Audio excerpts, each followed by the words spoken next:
I'm getting less now for the UFC than I did for some of my Cage Warriors fights. Smart to I've think took that, a pay cut for this fight. Most of the guys who are doing the absolute worst are not in a position that they could say publicly, I have a second job, I'm borrowing money from my parents. Right. I know so many fighters that are living in the Jackson's MMA gym because they can't afford to have their own apartment. And they're UFC fighters. It started with a single sentence, quiet, frustrated, and almost thrown away in a post-fight interview. I took a pay cut to join the UFC. One line, one moment. And suddenly, the internet exploded with claims that the entire middleweight division was done with Dana White fed up with the pay cuts and ready to walk out. Within hours, headlines appeared calling it a revolt. Comment sections filled with fans insisting the roster was quitting in protest. And because outrage spreads faster than facts, the narrative caught fire before anyone even checked if it made sense. But here's the part most people missed. The fighter never said anything about quitting. He never hinted at a boycott. All he did was point out something uncomfortable, that joining the biggest MMA organization in the world somehow paid less than the smaller shows he came from.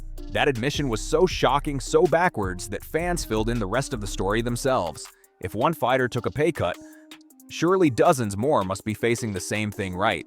Surely the division must be on the verge of collapse, except it wasn't. Look at the actual data from 2025. The middleweight division is one of the most stable weight classes in the UFC. A new champion was crowned at UFC 319 when Khamzat Chimaev dominated Dricus du Plessis over 5 rounds. Rising contenders like Nassourdine Imavov and Roman Dolidze kept climbing. Veterans like Whitaker Strickland and Vettori stayed active. Between 12 and 15 major middleweight bouts have already taken place this year, not exactly the behavior of a roster planning to walk out. So no, the division isn't quitting. The fighters aren't staging a revolt. The matchmaking isn't freezing.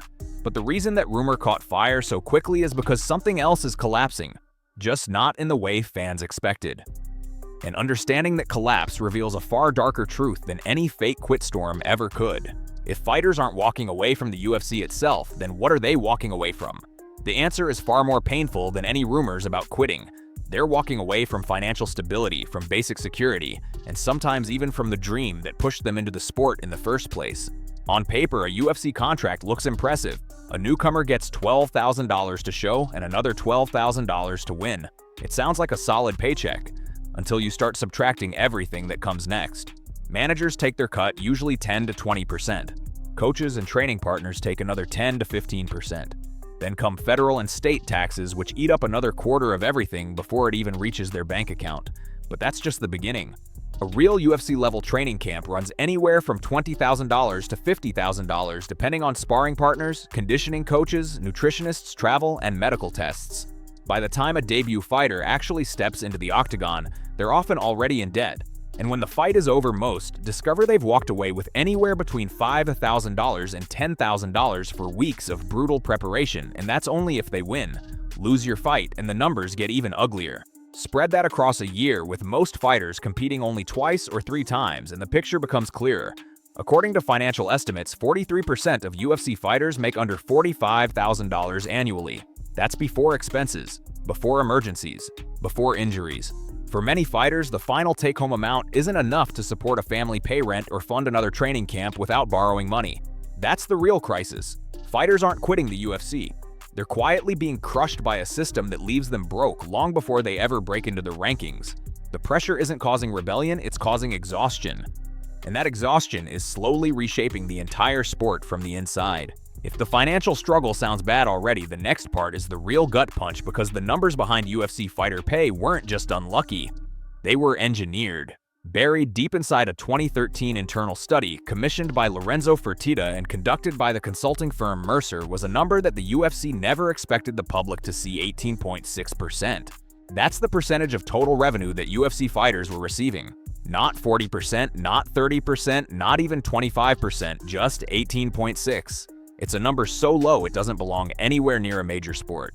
To understand how shocking that is, compare it to the rest of the sports world. The NBA splits roughly 50% of revenue with its players. The NFL gives around 48%, MLS 76%. Even professional tennis, a sport built around individual athletes with independent promoters, hits 23.5%.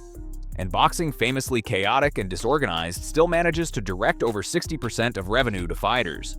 Against that backdrop, UFC's 18.6% isn't just low, it's microscopic. What makes this worse is how hard the UFC tried to keep it hidden. While that internal study sat quietly on a corporate server, Dana White publicly claimed fighter pay was comparable to other major sports leagues.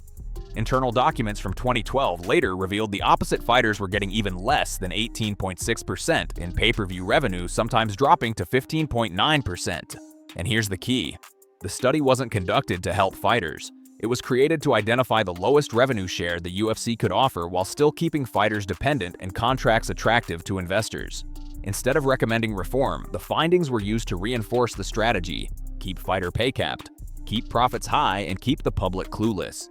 But that secrecy wouldn't last forever, because once those documents leaked, investigators, journalists, and eventually the courts started digging. And what they uncovered contradicted everything the UFC had been telling fans for years. It's one thing when a newcomer complains about money. Fans shrug it off, assume it's part of the grind, and move on. But when champions start sounding the alarm, that's when you know the problem isn't just real, it's deep. Jon Jones, arguably the greatest fighter to ever set foot in the octagon, broke the silence years ago when he revealed something most fans never imagined: fighters were literally living inside gyms because they couldn't afford rent. These weren't amateurs, these weren't prospects. These were UFC athletes, fighters, already competing on the world stage, sleeping on mats because training, rent, and bills couldn't coexist in the same paycheck. Jones didn't say it to embarrass them. He said it because he was watching teammates suffer while the UFC posted record profits. Then came Paulo Costa, a former title challenger, a star with knockout power, a fan favorite. When he refused to fight Jared Cannonier in 2021, people thought it was just another negotiation. But Costa dropped the truth bomb: he hadn't even signed the contract because the pay was too low. The UFC's response: Dana White publicly called him a lunatic. After that, Costa's career stalled. Fewer fight offers, long layoffs, a slow fade, the classic pattern when a fighter pushes back.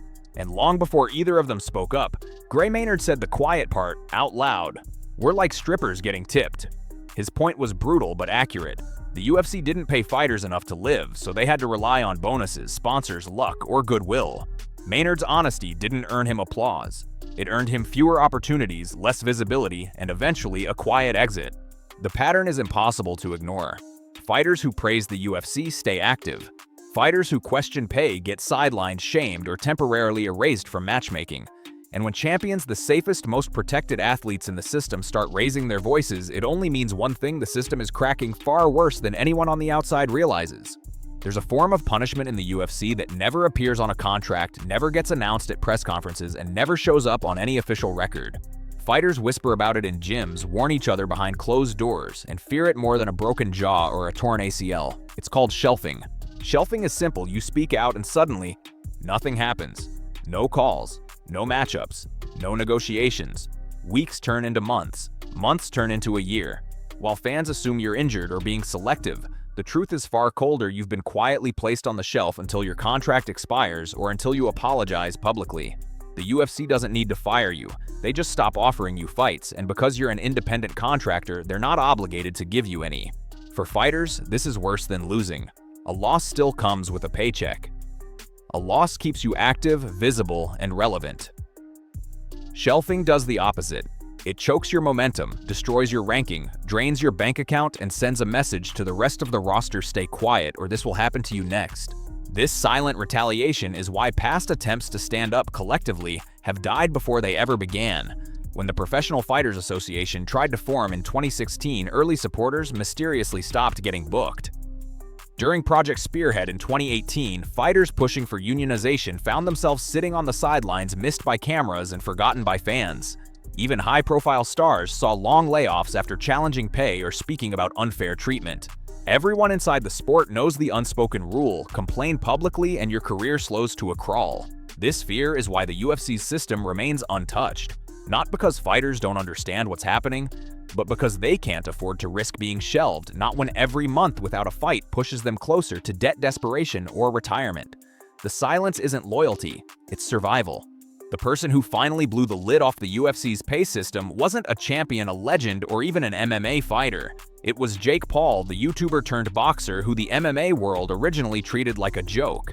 But the funny part, he ended up doing what UFC fighters had been too afraid to attempt. He dragged their pay structure into the spotlight where Dana White couldn't hide it anymore. Jake didn't just talk trash. He came with numbers, demands, and a megaphone big enough to force the UFC to respond. He publicly pushed for a $50,000 minimum pay, long-term healthcare, and revenue sharing closer to the 50% standard used in other professional sports. It was a direct shot at the 18.6% revenue share the UFC desperately hoped would never make headlines. And here's where things got messy. Fighters started secretly messaging Jake Paul. They weren't trolling him. They weren't mocking him. They were thanking him, begging him to keep going, keep exposing, keep attacking the UFC because they couldn't. The fear of being shelved was too real, too common, too dangerous for their careers. So Jake Paul became their unofficial voice, the outsider saying what insiders couldn't.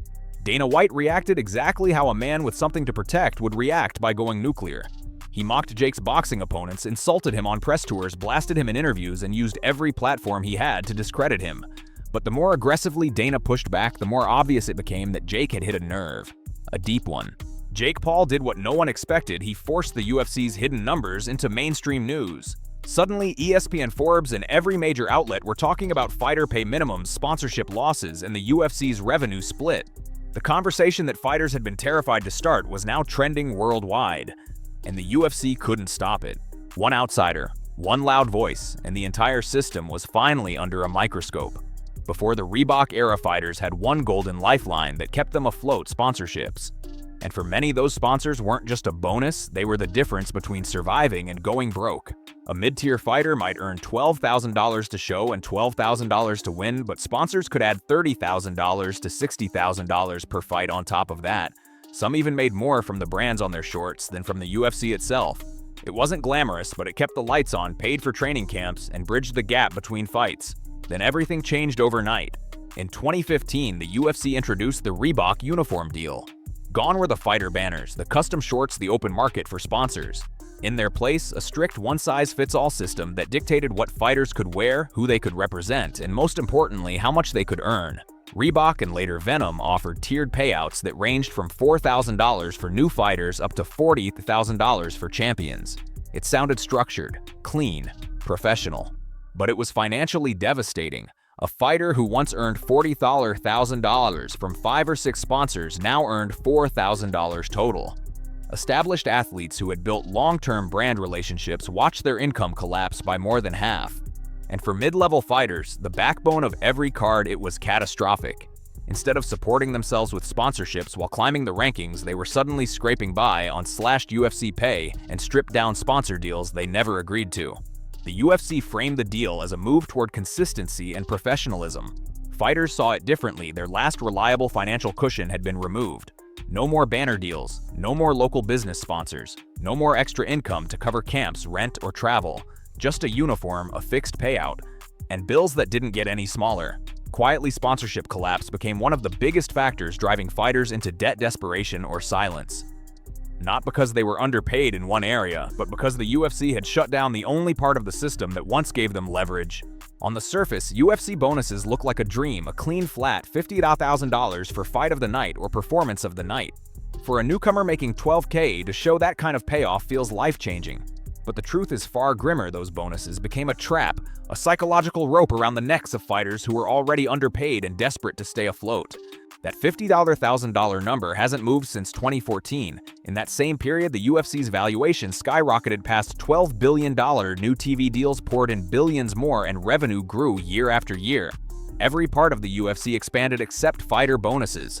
While the company moved into an entirely new financial stratosphere, the bonus structure stayed frozen in time, untouched, unchanged, and completely mismatched to the sport's modern economics.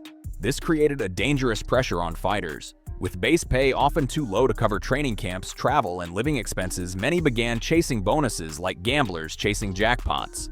They weren't fighting strategically, they were fighting desperately, hoping for one big moment that would save them financially. Save the card, save your future became the unspoken mantra, especially for mid-card fighters who knew their base checks barely covered camp debt. But the UFC had no intention of raising bonuses. After UFC 304, a card filled with decisions, Dana White exploded in frustration and declared, "I'm not raising bonuses again." According to him, higher bonuses didn't motivate fighters to be more exciting. But fighters knew the truth: they weren't fighting for entertainment. They were fighting because the bonus was the only way to survive the year. And that's the trap. The system keeps base pay low, then dangles a $50K carrot that only a handful of fighters will ever touch. It's the illusion of opportunity, the myth of life-changing money, and it keeps the entire roster fighting harder, risking more, and staying silent, hoping their next punch might finally buy them time. For years, fighter complaints felt like whispers in a storm, ignored, dismissed, or drowned out by the UFC's massive marketing machine. But the courts don't care about hype. And eventually, the UFC found itself trapped in a legal fight far more dangerous than any 5-round war inside the octagon. The first major blow landed with the Levier-Zuffa antitrust lawsuit filed back in 2014. Fighters accused the UFC of acting as a monopsony, a monopoly buyer controlling the entire market for elite MMA talent. Their argument was simple: by buying out rival promotions like Pride and Strikeforce, the UFC gained near total control of fighter opportunities. With no real alternatives available, the UFC could suppress wages, enforce restrictive contracts, and dictate terms with almost no resistance. The case dragged on for nearly a decade, surviving multiple dismissal attempts, but the deeper lawyers dug, the more damaging the evidence became. Internal emails surfaced showing executives discussing ways to keep wages down and prevent fighters from gaining leverage. Documents revealed revenue share targets designed to cap fighter pay below 20%. The system hadn't just evolved this way, it had been deliberately engineered. Finally, in 2024, the UFC tapped out. They agreed to a staggering $375 million settlement covering fighters who competed between 2010 and 2017. Some athletes received over $1 million. Others got $5,000 or more. It was the largest financial acknowledgement in MMA history that the UFC's pay structure had been fundamentally unfair. But here's the twist: for all its size, the settlement changed nothing about future pay. Base salaries didn't rise. Revenue share didn't shift. Contracts stayed just as restrictive. And the UFC made sure the agreement required no structural reforms. In other words, they paid the bill, then continued business exactly as before. For fighters, it felt like victory without justice. Proof the system was broken, but no power to fix it. And that's why a new, even bigger lawsuit was already waiting in the wings. Just when the UFC thought the storm had passed, another wave hit, bigger, sharper, and aimed directly at the years the first lawsuit didn't touch. This time, the charge is being led by veteran Phil Davis, a former Bellator champion and longtime UFC contender who knows the system from both sides. His lawsuit targets fighters who competed from 2017 to the present, the exact period when the UFC's revenue exploded, TV deals hit billions, and fighter pay stayed frozen. And this is exactly why the new case is far more dangerous than the first. The original antitrust settlement cost the UFC $375 million, but it only covered a 7-year window. The new lawsuit spans nearly a decade of events during the UFC's peak financial growth. That means more fighters, more evidence, and potentially even larger damages. Legal experts are already speculating that if the plaintiffs win, the financial penalty could reach $500 million or more, numbers big enough to rattle even TKO Group Holdings, the UFC's parent company. But it's not just the money that threatens the UFC. The second lawsuit digs deeper into contract structure, exclusivity clauses, and wage suppression models that continued long after the first case was filed. It argues that the UFC didn't just keep the system the same, they doubled down on it. With the benefit of hindsight from the earlier case, the plaintiffs now know exactly where to investigate, what documents to request, and which pressure points expose the most damaging patterns. If the UFC loses again, the consequences could reach far beyond another massive payout.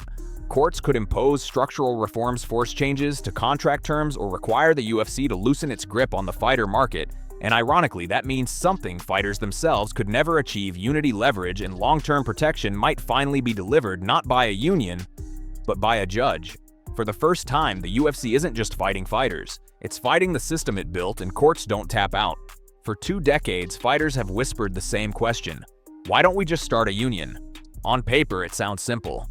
In reality, every attempt has collapsed before it even left the ground. Not because fighters didn't want it, but because the UFC created an environment where pushing for unity feels like career suicide. The first major effort came in 2016 with the Professional Fighters Association (PFA), led by baseball agent Jeff Boris. He promised collective bargaining, medical protections, and real leverage. Dozens of fighters supported it privately, but almost none would attach their names publicly. Within months, momentum evaporated. That same year, the MMA Athletes Association (MMAAA) attempted another push backed by Georges St-Pierre and a handful of high-profile names. For a moment, it looked like the breakthrough everyone had been waiting for.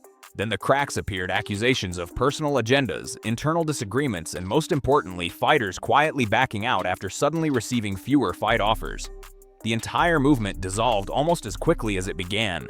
Then came Project Spearhead in 2018, led by Leslie Smith. It was the most organized attempt yet focused on reclassifying fighters as employees. Smith gathered union cards, rallied fighters behind the scenes, and publicly pushed for change. But after she refused to withdraw from a fight contract dispute, the UFC cut her legally allowed because fighters are independent contractors. The message was unmistakable: push too hard and you disappear. This is why unionization keeps failing.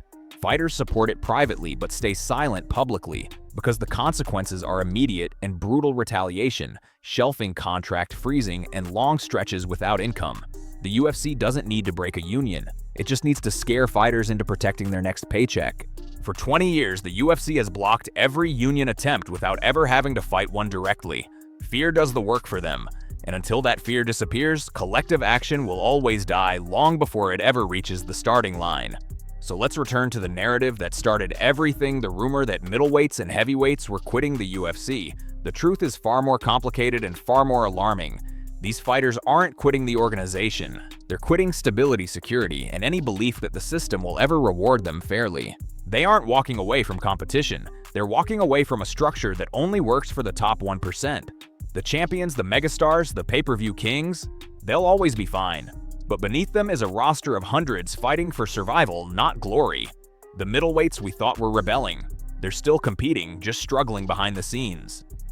Heavyweights, still active, just unable to depend on the income that should come with being an elite athlete. And that's the collapse everyone missed. Not the fighters, not the divisions, the system itself. The UFC keeps growing: $1.3 billion in annual revenue, a $7.7 billion TV deal, soaring valuations, global expansion. Every metric is up, except the one that matters most: fighter pay. For more than a decade, fighter wages have stayed frozen while revenue has exploded. That gap doesn't stay quiet forever. Eventually something snaps. When fighters train 3 months for a fight that nets them a fraction of their camp costs, the pressure builds. When sponsorships disappear, bonuses stagnate, and lawsuits expose wage suppression, the cracks widen. And when even champions publicly complain about money, that's the alarm bell nobody can ignore. The UFC isn't facing a mass walkout today, but it is facing an unavoidable future, because no system can keep growing while its athletes remain stuck in place. At some point, the imbalance becomes too big to hide, too big to spin, and too big to survive without change. The fighters didn't quit, but the system keeping them silent is finally running out of time.